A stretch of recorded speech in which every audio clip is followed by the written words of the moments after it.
Bien, nosotros pues, ante todo, nuevamente buenos días, disculpen los inconvenientes.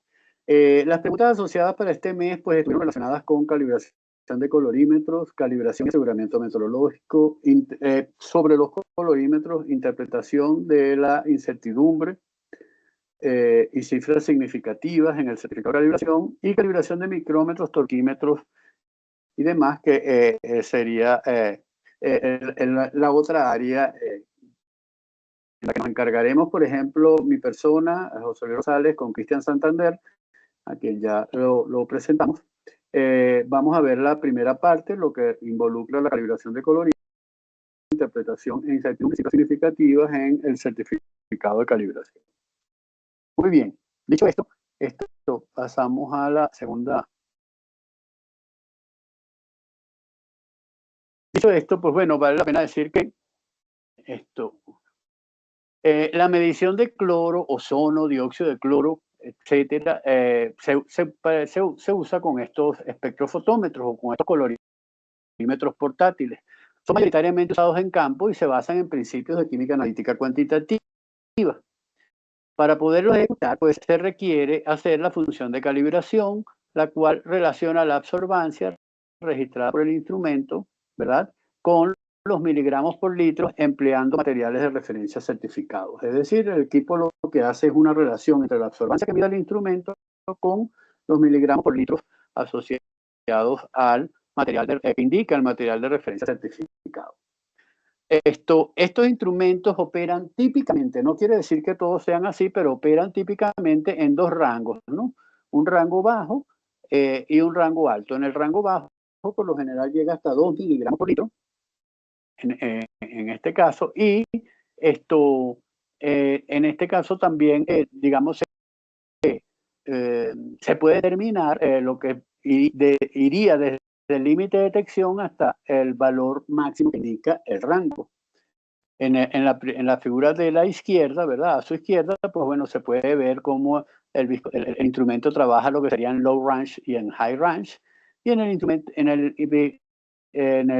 la figura de la derecha, pues ustedes pueden ver cómo tiene diferentes celdas dependiendo del rango en el que se esté trabajando.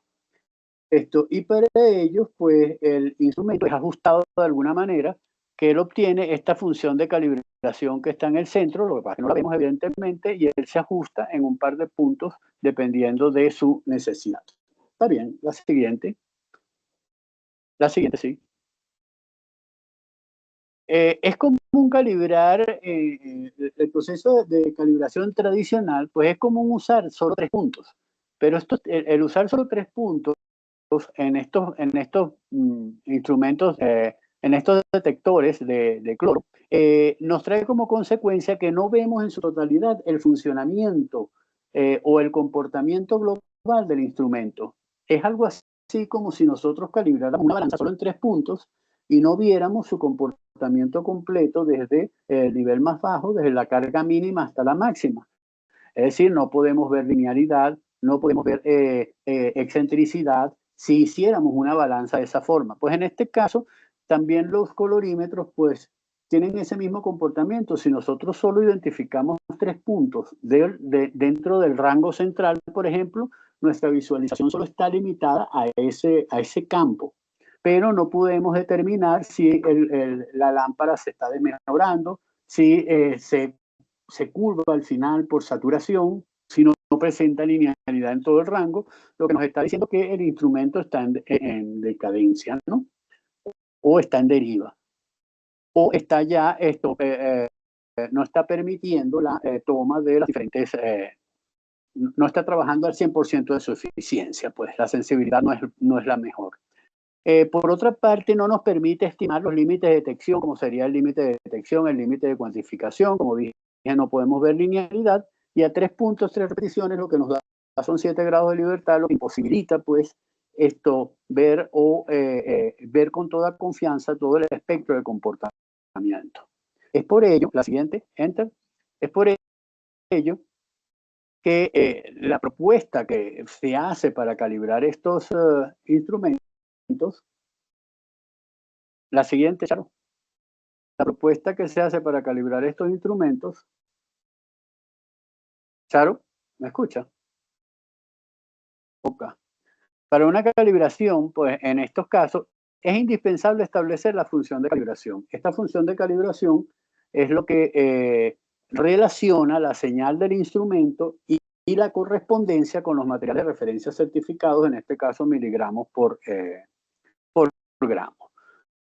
¿Cuántos puntos son requeridos para hacer una calibración completa y poder interpretar lo mejor posible los resultados? Bueno, la Eurochem establece que 6 puntos de calibración a 3 repeticiones sería la forma más adecuada. ¿Por qué? Porque a 16 puntos, 3 repeticiones, pues nos permite 16 grados de libertad para los residuos, esto lo que da la posibilidad de definir e identificar la función de calibración.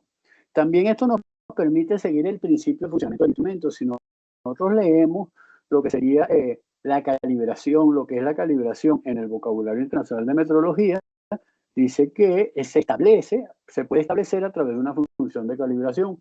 Por otra parte, si consultamos todos los métodos para las mediciones con estos colorímetros portátiles, bien sea del estándar método de normas ISO, pues vemos que uno de los puntos iniciales es la calibración del instrumento, obteniendo evidentemente la función de calibración. Es uno de los pocos ensayos que se puede hacer, donde podemos calibrar y ejecutar el ensayo. Por supuesto que estos métodos están asociados a espectrofotómetros, y no un colorímetro portátil, no un espectrofotómetro portátil como en este caso. Por eso en estos casos el espectrofotómetro se ajusta, pero se debe hacer la función de calibración a objeto de, primero, determinar si está midiendo adecuadamente y segundo, poder obtener las incertidumbres de las mediciones hechas así sean en campo. En este caso, pues reportaríamos estos resultados que ustedes ven allí, ¿verdad? Donde se observa el valor nominal, por ejemplo, va de 0.2 a 1.5. En este caso estamos trabajando solo en el rango bajo. El cliente pues no quiso hacer el punto 2, que sería el más alto posible, ya sea porque, bueno, trabajar en los extremos no es lo más recomendable.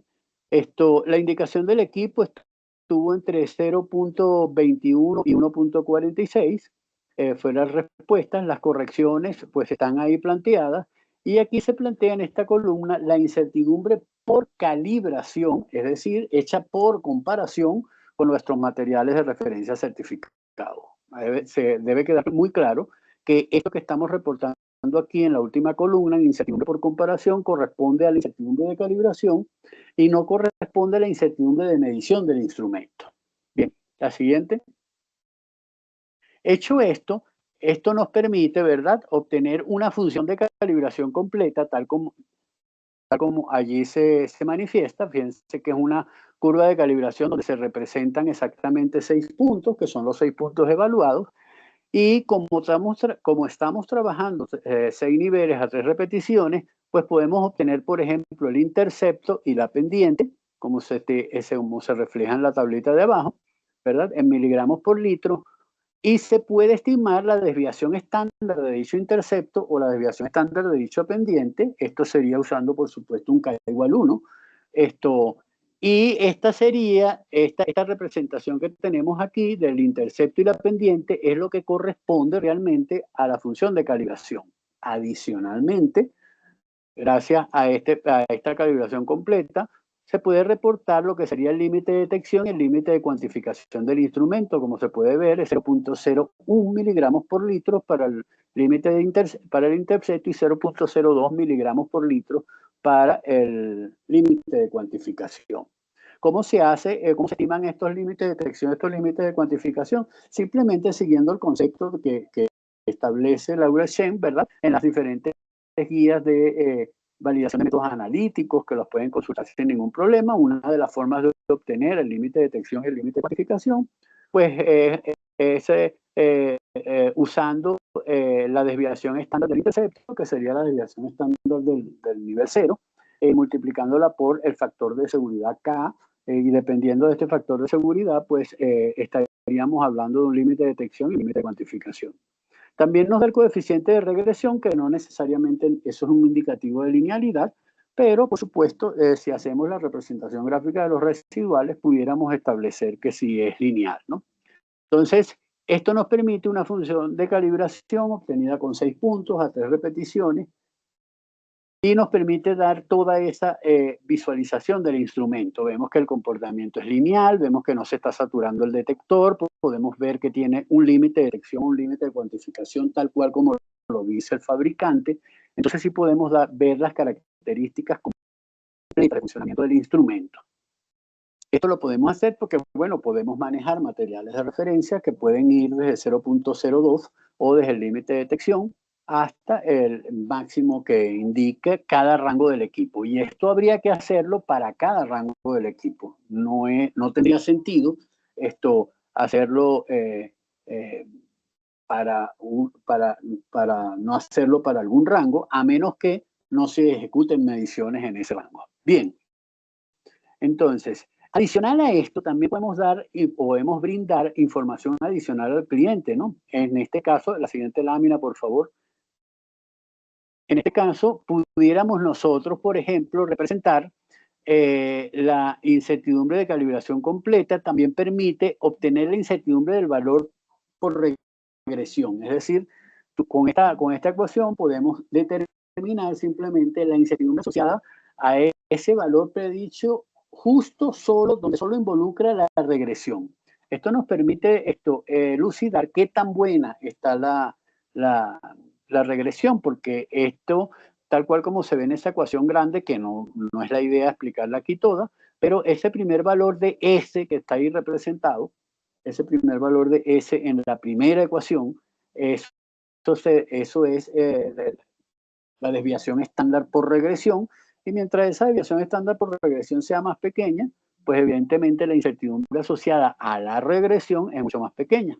Pero adicionalmente también pudiéramos obtener la incertidumbre del valor predicho, es decir, la incertidumbre del valor predicho estaría dada por la incertidumbre de la regresión más la incertidumbre asociada a cada uno de los patrones que se usaron para obtener la función de calibración.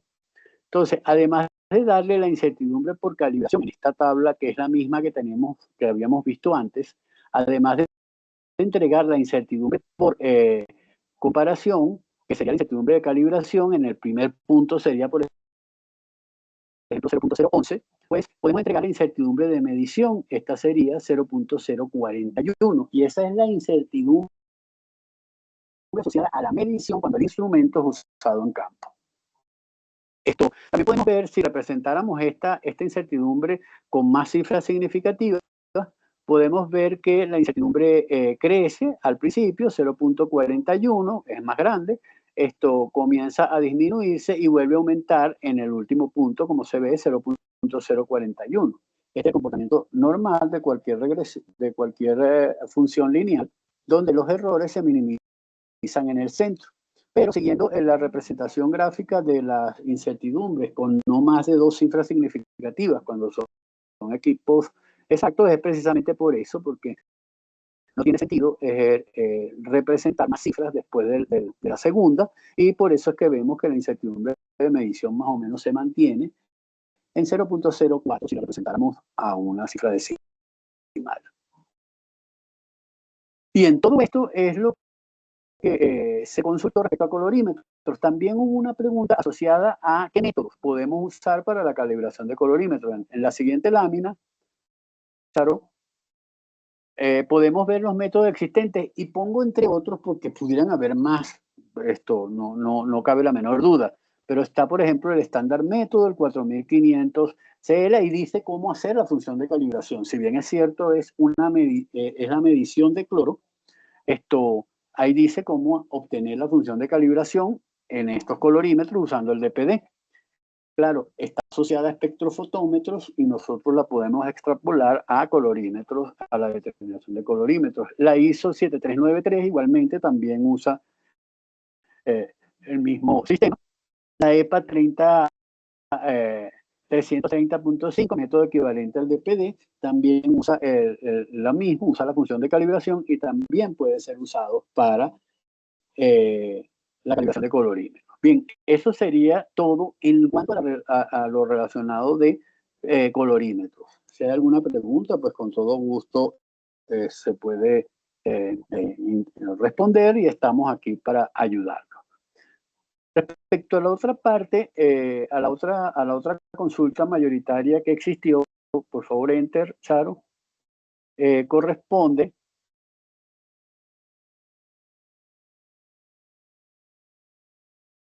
Charo, corresponde a la calibración y aseguramiento metrológico. Entonces, como me la están preguntando para colorimetro, aquí yo me tomé la libertad de hacerlo para cada uno de los, para hacerlo para cualquier instrumento que nosotros mandamos a calibrar, cómo nosotros saber o cómo nosotros poder darle conformidad al proceso, ¿no? Charo, aquí sí te voy a pedir que cuando te diga enter, le dejes una sola vez para que la figura no me salga toda confusa, ¿sí? Entonces, un enter, por favor.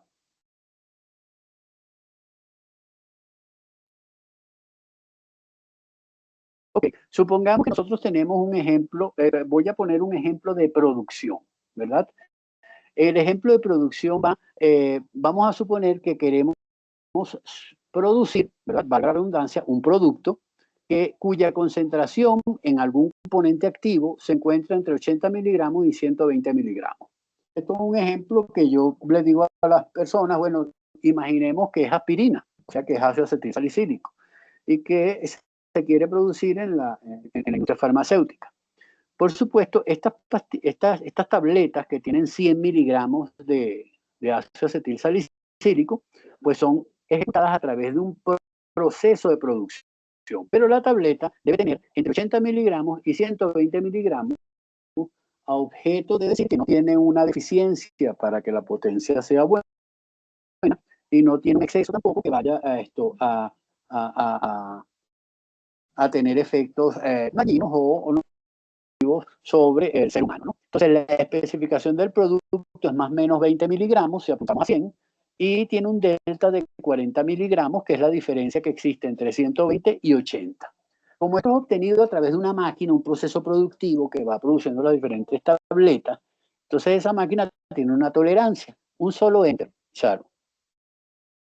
Esa tolerancia, la podemos establecerla para para saber si nos sirve para el producto. ¿Cómo saberlo? Bueno, nosotros debemos tener un proceso productivo que la tolerancia sea este delta de especificación que tenemos entre 8. Esto sería como una tolerancia objetivo. Eso es una forma simplemente de ver si el proceso lo podemos controlar o no. O sea, si esa división de 40 entre 8 nos da más o menos 5, como se ve aquí, y el delta nos da 10, entonces quiere decir que la tolerancia del proceso para poderlo controlar, un solo enter por favor, Sharo, para poder controlar el proceso, pues la maquinaria debería ser capaz de producir entre 95 miligramos pastillas que se ubiquen entre 95 y 105 miligramos, es decir, poderlas introducir aquí. Es decir, que si hacemos una evaluación de proceso y vemos la dispersión asociada al proceso, un solo enter, por favor, pudiéramos obtener evidentemente haciendo un estudio de control de proceso, podemos obtener la distribución asociada a nuestro control de proceso. A nuestro control de proceso sería una distribución igualmente normal si el proceso está controlado, ¿verdad? Y las tolerancias, pues sería efectivamente más o menos 5. Eso quiere decir que esa optimización del proceso, un enter, por favor, puede ser introducida 4 veces dentro de la especificación del producto. Un enter, Sharon. Ok. Ahí vemos cómo entró dentro de 4 veces dentro de la especificación del producto. Ahora nosotros ese proceso hay que evaluarlo a través de una incertidumbre, a través de una medición. Y esa medición, por supuesto, tiene incertidumbre. Entonces yo debo establecer qué incertidumbre objetivo debo tener. Un enter, por favor, Sharon. En ese caso, yo voy a obtener una incertidumbre objetivo.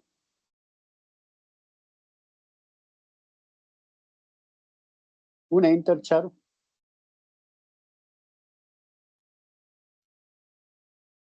Ok, yo voy a obtener una incertidumbre objetivo que puede ser 10 veces, es decir, el delta del proceso, dividido entre 8, esto me da 1.25. Esa incertidumbre objetivo, por ejemplo, también la podemos obtener cuando estamos nosotros evaluando agua potable, que el delta del agua potable, pues creo que es 2 entre 8, pues nos da 0.25. Pues en este caso, el proceso que yo debo mantener dentro de este rango más o menos 5, una incertidumbre objetivo razonable pudiera ser 10 miligramos entre 8, lo que me da 1.25 miligramos, una incertidumbre objetivo para este caso. Que el método me da mejor incertidumbre objetivo, muy bien. Me permite mejores incertidumbres, pues muy bien, está perfecto, no habría ningún problema. Pero si el método me establece una incertidumbre de medición menor a esta, pues yo probablemente vaya a tener problemas de realmente controlar o saber cómo está el proceso productivo. Esa incertidumbre, pues evidentemente, como sabemos, nos da una distribución, y esta distribución, un enter, por favor, Charo, esa distribución entra 4 veces dentro de la optimización del proceso. Es así como nosotros podemos, a través de la incertidumbre de la medición, pues entrar dentro de la incertidumbre, dentro de la tolerancia de mi proceso, y con este proceso que tiene una tolerancia determinada, puedo entrar dentro de las especificaciones de mi producto. Y definitivamente mi producto estará bien siempre que esté entre 80 y 120. Es decir, simplemente le resto 1.25 aquí, le sumo 1.25 en 80, le resto 1.25 en 120 y estaré usando una decisión, una regla de decisión conservadora para el cumplimiento del producto en cuanto a su objetivo. Pero para el controlar el proceso yo necesito esto. Teniendo esta incertidumbre objetivo que debe tener mi instrumento, yo ahora voy a mandar, teniendo esta incertidumbre objetiva en mi instrumento, que me dice que es 1.25 miligramos por miligramos, con eso yo debo ahora definir la incertidumbre objetivo, la incertidumbre que yo debo aceptar en el proceso cuando yo confirme mi instrumento. Y para eso, una vez entre, por favor, Claro, ok. Para darle conformidad a mi instrumento, la incertidumbre por calibración debería ser menor o igual a 1.25 entre 4. ¿Por qué entre 4 y 1 entre 8? Bueno, porque es el semi-intervalo. Si fuera 2.50, lo dividiría entre 8. En este caso estoy dividiendo los intervalos. En los casos anteriores dividí el intervalo completo. 1.25 miligramos entre 4 y me da que la incertidumbre de calibración debería ser 0.31 miligramos. En este caso en particular, fíjense que la incertidumbre de la calibración del instrumento no es que tiene que estar asociada al error máximo permitido, sino que yo le estoy estableciendo una incertidumbre de acuerdo a mi proceso, de acuerdo a lo que yo necesito. Entonces, y esto lo podemos determinar siempre y se puede consultar si lo desean así la Eurochain, donde podemos establecer incertidumbres objetivos de acuerdo al proceso, de acuerdo a los parámetros que estemos analizando. Vuelvo al caso del agua potable. Por ejemplo, el agua potable, el pH creo que debe estar entre 6 punto algo y 7 punto, 8 punto algo, creo que está por allí. 6.5 y 8.5. ¿Cuánto, perdón, Cristian? 6.5 y 8.5. Exacto, 6.5 y 8.5. Esto lo que daría es que la diferencia entre 8.5 y 6.5 pues es 2. Si divido 2 entre 8 me da que es 0.25. Esa sería la incertidumbre objetivo de medición, ¿verdad? Es la que yo debo cumplir, debe ser mejor a esa. Ahora, la calibración, pues debería ser 0.25, más o menos 0.25 entre 4. Entonces, esa debería ser la incertidumbre objetivo de la calibración. Bien, teniendo en cuenta que la incertidumbre objetivo para este ejemplo que vimos aquí, en la medición debe ser 1.25 y el objetivo para dar conformidad en la calibración de mi instrumento es 0.31, ahora sí vamos a ver cómo evaluamos el instrumento. Supongamos que nosotros mandamos a calibrar este instrumento que determina el contenido de ácido salicílico. Claro, no es el caso, solamente lo estoy representando como ejemplo. Y debe dar 0.31, debe ser menor a 0.31 miligramos. Cuando me envían mi certificado de calibración, un enter. Cuando me envían mi certificado de calibración, yo voy a identificar en mi certificado de calibración el error, como está allí, el error, la corrección y la inserción incertidumbre asociada, ¿verdad? Voy a identificar eso. Bien, una amiga. En ese caso,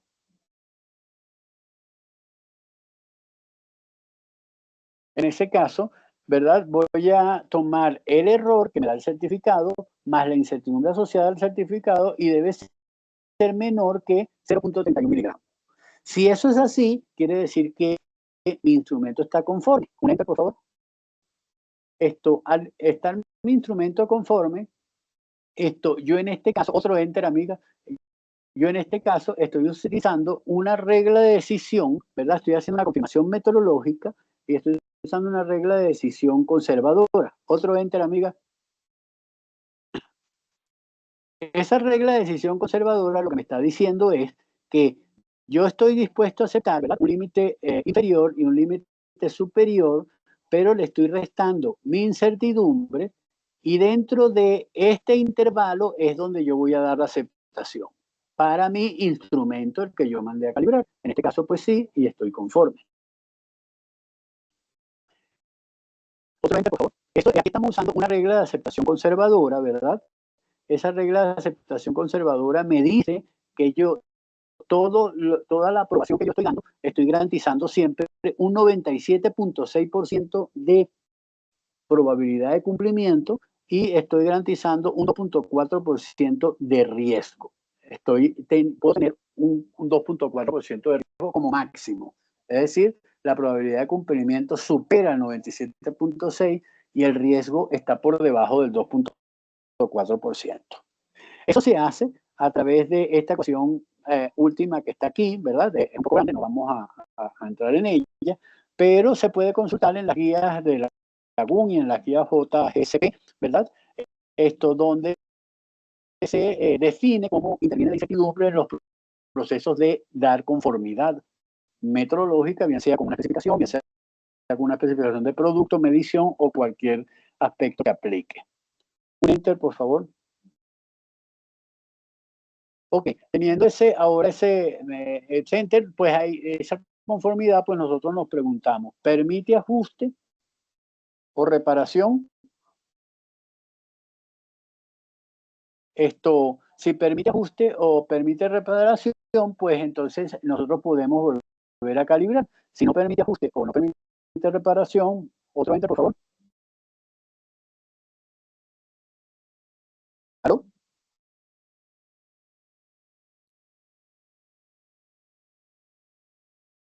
¿Aló? Ok. Puede usar factores de corrección. Si la respuesta a usar factores de corrección es sí, entonces damos conformidad. Si llega a ser que la respuesta es no, pues en ese caso tendríamos que rechazar el instrumento. Entonces, lo que acabamos de ver es primero cómo establecer la incertidumbre objetivo para hacer nuestras comparaciones, tanto en medición como en calibración, y y la desincorporación. En este caso, ¿me están escuchando? Sí se escucha. Sí, se escucha, señor José Luis. Tengo problemas otra vez ahora con el celular también. No sé qué está pasando. Hay unas corrientes parásitas que me están perturbando la vida. Ok, entonces si seguimos, otro enter, por favor. Si no podemos usar factores de corrección, pues en ese caso desincorporamos el instrumento. Entonces, bueno, esto sería todo lo que puedo decirles respecto a la calibración y aseguramiento metrológico. En la calibración de los instrumentos. Pues debemos nosotros definir, siempre tenemos la costumbre de decir, bueno, yo voy a comparar la incertidumbre más el error con el error máximo permitido. Esto es cierto cuando la norma lo permite, cuando está normalizado, cuando está establecido de esa manera. Pero si no, debemos buscar la tolerancia asociada a nuestro proceso. Y esa tolerancia asociada a nuestro proceso no es más que la incertidumbre requerida, objetivo de nuestra medición, y esa incertidumbre objetivo requerida de nuestra medición, pues debe ser la incertidumbre asociada a la calibración debe ser al menos un cuarto, como mucho un tercio, como lo recomiendan en otros casos, de la incertidumbre de medición. Bien, el siguiente tópico